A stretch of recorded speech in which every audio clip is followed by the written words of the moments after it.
നമസ്കാരം. ഇൻഫർമേഷൻ മീഡിയയുടെ പുതിയൊരു വീഡിയോസിലേക്ക് എല്ലാ കൂട്ടുകാർക്കും ഒരിക്കൽ കൂടി സ്വാഗതം. നിലവിലിപ്പോൾ 1600 രൂപ പെൻഷൻ ലഭിച്ചുകൊണ്ടിരിക്കുന്ന ആളുകൾ ശ്രദ്ധിക്കേണ്ട വളരെ സുപ്രധാനമായിട്ടുള്ള അറിയിപ്പായിട്ടാണ് ഇൻഫർമേഷൻ വീഡിയോസ് വന്നിട്ടുള്ളത്. സെപ്റ്റംബർ ഒക്ടോബർ മാസങ്ങളിൽ പെൻഷൻ ലഭിക്കണമെങ്കിൽ നിർബന്ധമായി ചെയ്യേണ്ട കാര്യങ്ങളെക്കുറിച്ചും അതുപോലെ തന്നെ പെൻഷൻ ഓഡിറ്റിനെ കുറിച്ചുമെല്ലാം വളരെ വിശദമായി നോക്കാം. അതിനു മുന്നോടിയായി ഇൻഫർമേഷൻ മീഡിയയുടെ വീഡിയോസ് നിങ്ങൾ ആദ്യമായിട്ടാണ് കാണുന്നതെങ്കിൽ ചാനൽ സബ്സ്ക്രൈബ് ചെയ്യാൻ മറക്കരുത്. നമ്മുടെ ചാനലിൽ ഒരു തരത്തിലുള്ള മത രാഷ്ട്രീയ കാര്യങ്ങളും വരുന്നതല്ല.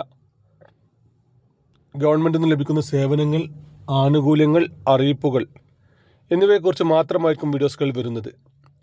ശ്രദ്ധിക്കുക, ഗവൺമെൻറ് സേവനങ്ങളും അറിയിപ്പുകളും എപ്പോൾ വേണമെങ്കിലും പുതിയ മാറ്റങ്ങൾ വരാം. ഏറ്റവും പുതിയ അറിയിപ്പുകൾ ലഭിക്കാൻ ചാനൽ സബ്സ്ക്രൈബ് ചെയ്ത് തൊട്ടടുത്തുള്ള ബെല്ലൈക്കൺ കൂടി ക്ലിക്ക് ചെയ്യുക. നമുക്കറിയാം, ഇപ്പോൾ മസ്റ്ററിംഗ് നടന്നുകൊണ്ടിരിക്കുകയാണ്. നമ്മുടെ വീഡിയോ കാണുന്ന 90% ആളുകളും ഇതിനോടകം തന്നെ മസ്റ്ററിംഗ് പൂർത്തിയാക്കിയിട്ടുമുണ്ട്. എങ്കിലും ഇപ്പോഴും മസ്റ്ററിംഗ് പൂർത്തിയാക്കാത്ത ചില ആളുകളെങ്കിലും ബാക്കിയുണ്ടെന്നാണ് നമ്മുടെ അറിവിൽ മനസ്സിലാകുന്നത്. അങ്ങനെയുള്ള ആളുകൾ ഈ ഒരു അവസരം ഉപയോഗപ്പെടുത്തി മസ്റ്ററിംഗ് പൂർത്തിയാക്കുക. നമ്മൾ ശ്രദ്ധിക്കാതെ അല്ലെങ്കിൽ അറിയാതിരുന്നു കഴിഞ്ഞാൽ പിന്നീട് നിങ്ങൾക്ക് യാതൊരു തരത്തിലുള്ള സാമൂഹ്യ സുരക്ഷാ പെൻഷൻ ലഭിക്കുകയില്ല. ഈ ഒരു കാര്യം പ്രത്യേകം സുഹൃത്തുക്കൾ ശ്രദ്ധിക്കണം. നമ്മൾ എല്ലാ വീഡിയോസിലും പറയുന്ന കാര്യമാണ്, എങ്കിലും ഒന്നുകൂടി പ്രത്യേകം പറയുകയാണ്. നിർബന്ധമായിട്ട് ഈ കാര്യം പ്രത്യേകം ശ്രദ്ധിക്കുക. മസ്റ്ററിംഗ് ചെയ്യാത്ത ആളുകളുണ്ടെങ്കിൽ അവർ എത്രയും പെട്ടെന്ന് തന്നെ മസ്റ്ററിംഗ് പൂർത്തിയാക്കാൻ ശ്രദ്ധിക്കുക. അതുപോലെ തന്നെയാണ് പെൻഷൻ ഓഡിറ്റ്. നമുക്കറിയാം, അനധികൃതമായി ഒരുപാട് ആളുകൾ പെൻഷൻ കൈപ്പറ്റുന്നുണ്ട്. സർക്കാരിൻ്റെ ഏറ്റവും പുതിയ അറിയിപ്പുകൾ അനുസരിച്ച് 2000 സ്ക്വയർ ഫീറ്റ് മേലെ വീട്ടിൽ താമസിക്കുന്ന ആളുകളാണെങ്കിൽ അവർക്ക് പെൻഷൻ അർഹതയില്ല. അതുപോലെ തന്നെ ഒരാളുടെ പേരിൽ മക്കളുടെ വീടാണെങ്കിലും ശരി, അവരുടെ സ്ഥലത്ത് വീട് വെച്ചിട്ടുണ്ടെങ്കിൽ, അവരുടെ പേരിൽ 2 വീടുകളുണ്ടെങ്കിൽ അവർക്കും ഇനി മുതൽ പെൻഷന് അർഹതയില്ലെന്നാണ് സർക്കാർ പറയുന്നത്. അതുപോലെ തന്നെ വീട്ടിൽ 4 ചക്ര വാഹനമുള്ള ആളുകളാണെങ്കിൽ, വീട്ടിൽ AC മറ്റ് സൗകര്യങ്ങളുള്ള ആളുകളാണെങ്കിൽ, എങ്ങനെ 1 ഏക്കറിന് മേലെ ഭൂമിയുള്ള ആളുകളാണെങ്കിൽ, എന്നിങ്ങനെ പല കാരണം കൊണ്ട് നിങ്ങൾ പെൻഷന് പുറത്തായേക്കാം. അതുപോലെ തന്നെ യഥാസമയത്ത് മസ്റ്ററിംഗ് ചെയ്യാത്ത ആളുകൾ, അതല്ലെങ്കിൽ വരുമാന സർട്ടിഫിക്കറ്റ് നൽകാത്ത ആളുകൾ, അതുമല്ലെങ്കിൽ വിധവാ പെൻഷൻ വാങ്ങുന്ന ആളുകളാണെങ്കിൽ സത്യവാങ്മൂലം നൽകാത്ത ആളുകൾ, എന്നിങ്ങനെ പല കാരണം കൊണ്ട് നിങ്ങൾക്ക് പെൻഷന് പുറത്താകാം. എന്നാൽ ഇപ്പോഴും സാമ്പത്തികമായി നല്ല നിലയിൽ നിൽക്കുന്ന ആളുകൾ, വാഹനമുള്ള ആളുകൾ, എന്നിങ്ങനെ പല ആളുകളും നമ്മൾ ഇപ്പോഴും പെൻഷൻ കൈപ്പറ്റുന്നുണ്ടെന്നാണ് സർക്കാർ അറിയുന്നത്. ഈ ഒരു മാസത്തിൽ അവർ അന്വേഷണം നടത്തുകയാണ്.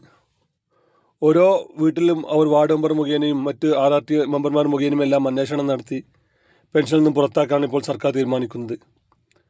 വരും ദിവസങ്ങൾ തന്നെ ഇതിനുമായി ബന്ധപ്പെട്ട കാര്യങ്ങൾ, കൂടുതൽ വിവരങ്ങൾ അറിയാൻ സാധിക്കുന്നതാണ്.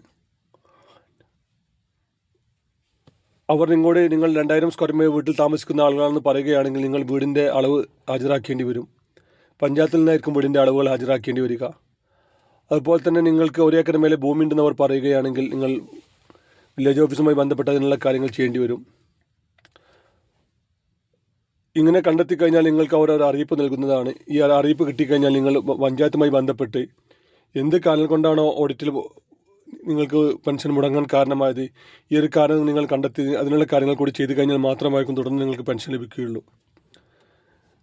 ഈ ഒരു പല ആളുകൾക്കും വീടിൻ്റെ വലിപ്പം, അതുപോലെ തന്നെ ഭൂമിയുടെ അളവ്, അങ്ങനെ പല കാരണങ്ങൾ കൊണ്ടുമായിരിക്കും പെൻഷൻ മുടങ്ങുന്നത്. ഈ ഒരു കാര്യം പ്രത്യേകം നമ്മുടെ പെൻഷൻ ഉപഭോക്താക്കൾ ശ്രദ്ധിക്കേണ്ടതാണ്. അതുപോലെ തന്നെ ഇപ്പോൾ പുതിയ പെൻഷൻ അപേക്ഷിക്കാൻ സാധിക്കുന്നുണ്ട്. നമ്മൾ മുകളിൽ പറഞ്ഞ കാര്യങ്ങളില്ലാത്ത ആളുകളാണെങ്കിൽ അവർക്കിപ്പോൾ 60 വയസ്സ് കഴിഞ്ഞാൽ വാർദ്ധക്യ പെൻഷൻ, വിധവകളാണെങ്കിൽ വിധവാ പെൻഷൻ, ഡിസബിലിറ്റി പെൻഷൻ പോലത്തെ സാമൂഹ്യ സുരക്ഷാ പെൻഷൻ ഇപ്പോൾ അപേക്ഷിക്കാൻ സാധിക്കുന്നുണ്ട്. പെൻഷനെ അപേക്ഷിക്കുക, റേഷൻ കാർഡിൽ പുതിയ ആളുകളെ ചേർക്കൽ, അതുപോലെ തന്നെ മരണപ്പെട്ട ആളുടെ പേര് ഒഴിവാക്കൽ എന്നതിനെല്ലാം പ്രത്യേക സമയമില്ല. മുമ്പെല്ലാം അതിനൊരു പ്രത്യേക സമയം നിശ്ചയിച്ചിരുന്നു. ആ സമയത്ത് മാത്രമാണ് ചെയ്യാൻ സാധിച്ചിരുന്നത്. ഇപ്പോൾ ഇങ്ങനെയുള്ള കാര്യങ്ങൾക്കൊന്നും ഒരു പ്രത്യേക സമയം സർക്കാർ നിശ്ചയിച്ചിട്ടില്ല. ഓൺലൈൻ വഴി എപ്പോൾ വേണമെങ്കിലും അപേക്ഷ സമർപ്പിക്കാം. ഇങ്ങനെ അപേക്ഷ സമർപ്പിച്ച് കഴിഞ്ഞാൽ നമ്മൾ പുതിയ റേഷൻ കാർഡിനായാലും ശരി, പെൻഷനായാലും ശരി, അവരൊരു അന്വേഷണം നടത്തുകയും ആ അന്വേഷണത്തിൽ നമുക്ക് അർഹതയുണ്ടെന്ന് കണ്ടെത്തി കഴിഞ്ഞാൽ അവർ അപ്രൂവ് ആകുകയും ചെയ്യും. ഇപ്പോൾ റേഷൻ കാർഡിൻ്റെ കാര്യം പറയുകയാണെങ്കിൽ, ചുവപ്പ് റേഷൻ കാർഡ് അർഹതയുള്ള ആളാണെങ്കിൽ അവർക്ക് ചുവപ്പ് കാർഡ്, മഞ്ഞ കാർഡ്, നീലക്കാർഡ്, വെള്ളക്കാർഡ് എന്നിങ്ങനെ ആയിരിക്കും അവർക്ക് ലഭിക്കുക. അതുപോലെ തന്നെ പെൻഷൻ അപേക്ഷിക്കുന്ന ആളുകളാണെങ്കിൽ അവർക്ക് പെൻഷൻ അർഹതയുണ്ടെങ്കിൽ അവർക്ക് പെൻഷൻ അപ്രൂവൽ ആവുകയും പെൻഷൻ ID ലഭിക്കുകയും ചെയ്യും.